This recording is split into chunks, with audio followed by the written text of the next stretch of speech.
Ok, pessoal, vamos nessa. Aqui quem fala é a Brimo. Vamos juntas para o capítulo 21, Luna e Helen, subtítulo As Fogueiras de Beltane.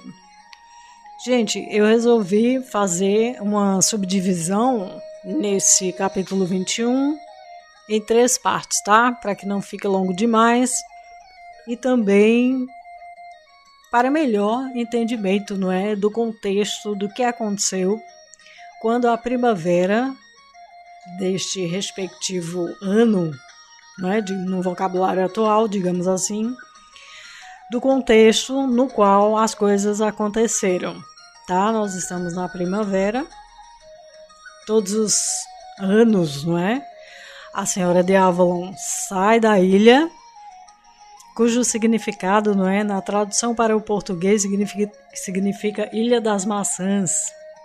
Interessante isso. Pesquisem sobre a cultura celta pagã, druida, enfim, é muito interessante, contribuir até para um melhor entendimento do que está sendo dito aqui a título de narração. E quero ressaltar também que eu estou resumindo o livro que já está pronto, porque contar a história inteira, o livro tem dezenas e dezenas de capítulos. Eu diria que é mais de um livro e a ideia nem é mostrar o livro para vocês aqui, porque se fosse vender o livro, eu não estaria contando, ainda que resumidamente, a história por um canal de YouTube. Mas é importante por quê essa narração? Porque ela traz à reflexão muitos aspectos da nossa contemporaneidade enquanto mulheres. Embora seja um conto sáfico, não é? Para o público LGBT, QIAPN+, especificamente para lésbicas, traz muitas reflexões sobre os porquês de nós vivermos no contexto de uma cultura que dizia até bem pouco tempo atrás que o espaço privado, a casa, era ou é ainda para muitos o lugar da mulher. E o espaço público é o lugar do homem. Então, a mulher podia ou ainda pode quase nada. E os homens podem tudo. E quem dá o tom de como as coisas devem acontecer sempre são os homens. Ainda é assim, não é? Estamos na batalha. No bom sentido, porque sempre falo, não tenho nada contra homens. Muito pelo contrário, tenho amigos hétero e homo. Mas o conto, só voltando para o raciocínio, eu estou contando resumidamente uma história épica que é um livro apenas não, são vários livros com vários capítulos, tá? Estou contando por um canal de YouTube com o objetivo de fazer com que as pessoas pensem sobre os porquês das crenças a respeito dos papéis das mulheres e homens na sociedade, na cultura de hoje. Isso não foi estabelecido pela natureza, tá? Isso foi estabelecido culturalmente, seja por religião, seja por costume, que foi perpetuado ao longo dos séculos, pelos séculos afora, até o presente momento em que, finalmente, as mulheres, nós estamos acordando para o fato de que nós somos o outro lado da moeda. Uma moeda sempre tem 2 lados, então de igual peso. E que essa história de que a mulher só pode fazer e existir em casa, dentro da casa, com afazeres domésticos ou em cuidados com os demais, isso foi criado culturalmente. Isso é uma ficção. Embora muitas tenham esse desejo, é um direito que as mulheres que pensam dessa forma têm, mas é uma criação cultural. As que não se encaixam não se sentem à vontade nesse papel socialmente, culturalmente determinado, saibam as senhoritas, que é criação cultural e que nada impede que você não tenha filhos, que você não queira ter filhos, é absolutamente natural que você não queira casar com um homem, que você queira amar uma mulher, enfim.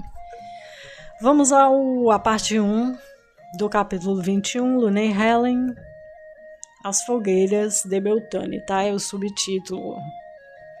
Espero que não fique muito grande, mas vamos lá. Ao término do diálogo com Leona, Luna descerrou as portas e rumou à cozinha real, deixando Leona a sala de pinturas com seus próprios pensamentos sobre a situação delicada a qual Dilermanda colocara a si mesma. Como de costume, caminhando rápido, Luna adentrou a grande cozinha quando Helen e as pessoas que a acompanhavam na refeição ergueram-se das cadeiras onde se alimentavam à mesa. Constrangida pelo acontecimento da noite anterior, a capitã Helen a olhou respirando profundamente. Com o rosto transbordando aborrecimento, a rainha falou: Senhora Helen, assim que terminares a refeição, desejo falar contigo ao salão de reuniões táticas. Com aceno de cabeça, a capitã concordou. Luna se voltou e para a sala indicada se dirigiu, enquanto Helen concluía rapidamente a refeição. Pôs-se ao encontro da rainha. Chegando lá, fechou os portais com calma e virou-se, olhando a rainha nos olhos. Luna disse: Não preciso dizer-te o quanto estou aborrecida pelo acontecimento com aquela... Luna quis insultar a jovem nórdica Dilermanda e buscou a palavra em pensamento, quando então terminou a frase: Aquela vagabunda! Aproximando-se devagar, Helen a abraçou com ternura, recostando o rosto da rainha sobre seu tórax. Disse, enquanto beijava a cabeça de Luna: Sabes que não há e jamais haverá outra que não sejas tu. Te acalmes. Eu te amo. Todos os dias eu te mostro o tamanho do amor que sinto por ti. Morro por ti, vivo porque estás viva. Eu te amo. Eu te amo, disse Helen, tocando o queixo de Luna para que seus olhos se encontrassem. Luna se emocionou com as palavras da sua amada e lágrimas escorreram por sua face rosada. Também te amo, Helen, com toda a força da minha alma, disse Luna com voz rouca. Seus rostos estavam muito próximos neste momento. Suas respirações se misturavam e o calor dos seus corpos as magnetizava mutuamente, como ímãs. Se beijaram como se o mundo fosse acabar após o término daquele beijo. Vestida com a armadura da guarda real, Helen desatou os laços do vestido da rainha e logo viu a seda vermelha escorregar pelo corpo da sua amada. Desfez as presilhas que prendiam a parte da frente e das costas da sua própria armadura, fazendo o mesmo com as proteções nos braços e pernas. retirou o elmo e logo estava desnuda como a própria Luna.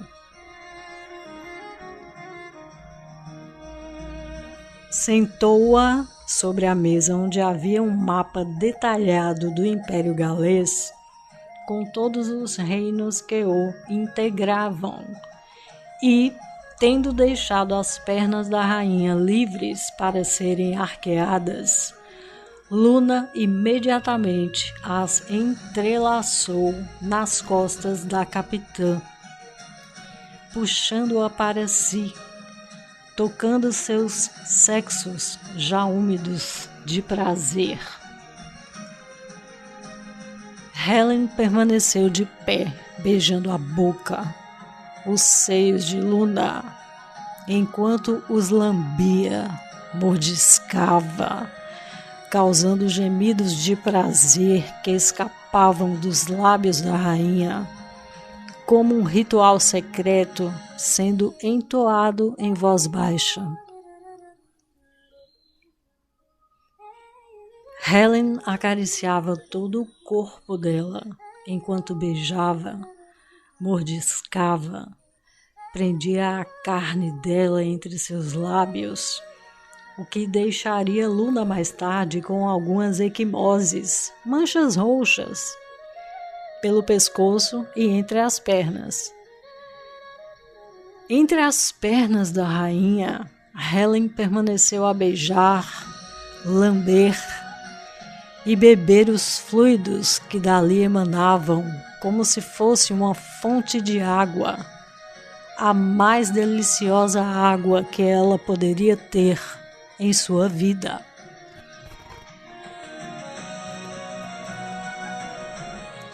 Luna arqueava a virilha contra o rosto de Helen entre suas pernas, enquanto seus dedos se enterravam na vasta cabeleira vermelha da capitã, agora sem as tranças que lhe caracterizavam diariamente. Ambas gemiam baixinho, mas em alguns momentos não havia como evitar. A altura dos gemidos, principalmente da rainha, subia sem que ela percebesse. A sensatez já havia deixado a sala há bom tempo, e quando chegou o momento do orgasmo, a rainha disse várias vezes e com todas as letras o nome de Helen, enquanto expirava o ar dos pulmões entre gemidos cada vez mais altos. Para a sorte de ambas, Helen fechara os portais com ferrolhos assim que entrou na sala, e estas portas e paredes eram de madeira e pedras maciças, exatamente por ser uma sala onde se debatiam estratégias de guerra. O isolamento acústico era reforçado. Não satisfeita com o primeiro orgasmo da rainha, Helen continuou a estimular o sexo dela, com os dedos desta vez, entrando e saindo em ritmo cada vez mais forte, diminuindo na sequência e acelerando novamente, prolongando aqueles momentos de prazer intenso. Devagar, a capitã tateou o interior de Luna, beijando-lhe a boca num frenesi incontrolável e encontrando aquele local específico que, estimulado adequadamente, nos leva ao paraíso ou ao inferno, como vocês preferirem.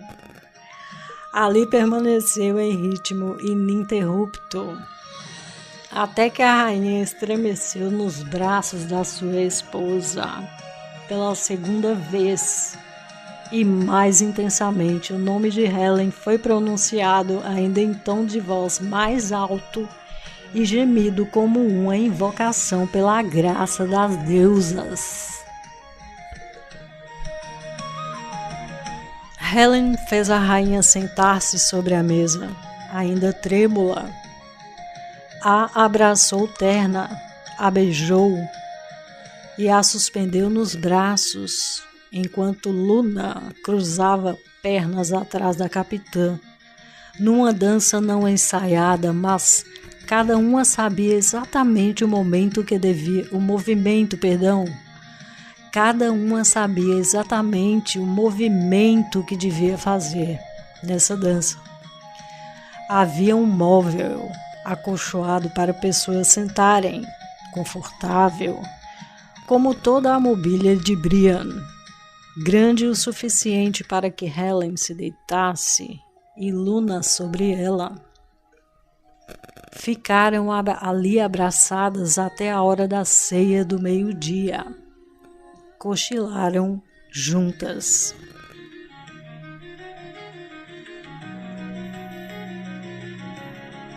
Ninguém bateu à porta daquela sala. Todavia, todos os castelos têm seus guardiães e guardiãs. Em Brian, Jen e Jade garantiram que o corredor que dava acesso àquela sala ficasse vazio, sem que ninguém por ali passasse, até que a rainha dali saísse.